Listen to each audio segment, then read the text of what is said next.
एक ऐसी हीरोइन जो हुई शादी से पहले प्रेग्नेंट और उन्हीं के बेटे ने अपने माता पिता का नाम अपने नाम के साथ जोड़ने से किया इनकार।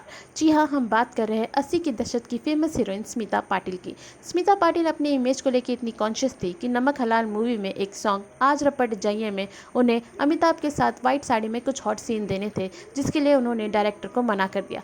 डायरेक्टर के फोर्स करने के बाद उन्हें वो सीन करने पड़े, पर सीन करने के बाद वो बहुत पछताई और वहाँ बैठे बैठे पूरी रात रोती रहीं। दूसरे दिन अमिताभ बच्चन आए और उन्होंने स्मिता पाटिल को समझाया, तब जाके वो समझी।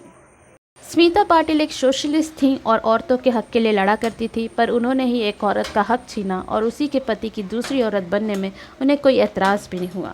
दरअसल भीगे पल की मूवी के दौरान स्मिता पाटिल और राज बब्बर एक दूसरे के करीब आए और दोनों में प्यार हो गया, पर उस वक्त राज बब्बर पहले से ही शादीशुदा थे और एक छोटे से बच्चे के पिता भी थे। उसके बाद भी स्मिता पाटिल और Raj Babbar live in relationship में आए। उस दौरान स्मिता पाटिल प्रेग्नेंट हो गई और उन्होंने इस बच्चे को जन्म देने के बारे में सोचा। जब इस बच्चे का जन्म हुआ उसके 2 हफ्ते बाद ही स्मिता पाटिल के बॉडी में इन्फेक्शन हो गया, जिसकी वजह से उनकी डेथ हो गई। स्मिता पाटिल इस दुनिया को छोड़ के चली गई और पीछे छोड़ गई एक छोटी सी नन्ही सी जान, जिसका नाम प्रतीक बब्बर रखा गया। प्रतीक की देखभाल उनके नाना नानी ने करी। जब वो छोटे थे तब उनको कई लोगों ने अलग अलग कहानियां उनके माता पिता के बारे में बताई, जिसकी वजह से वो अपने माता पिता से नफरत करने लगे थे। कहा यह भी जाता है कि उन्होंने कभी स्मिता पाटिल की कोई मूवी तक नहीं देखी थी। प्रतीक का कहना था कि राज बब्बर हमेशा अपने दूसरे परिवार में ही रहे और उन्होंने प्रतीक को कभी कोई समय ही नहीं दिया।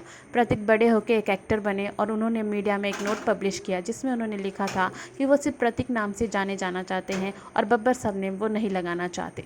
पर अब राज बब्बर और प्रतीक में सारे रिश्ते ठीक हो चुके हैं और इसीलिए वो सिर्फ अपने पिता का ही नहीं बल्कि माता का नाम भी अपने साथ जोड़ते हैं और प्रतीक पाटिल बब्बर कहलाते हैं। ऐसी इंटरेस्टिंग कहानियों के लिए शिवाय चैनल को सब्सक्राइब करें।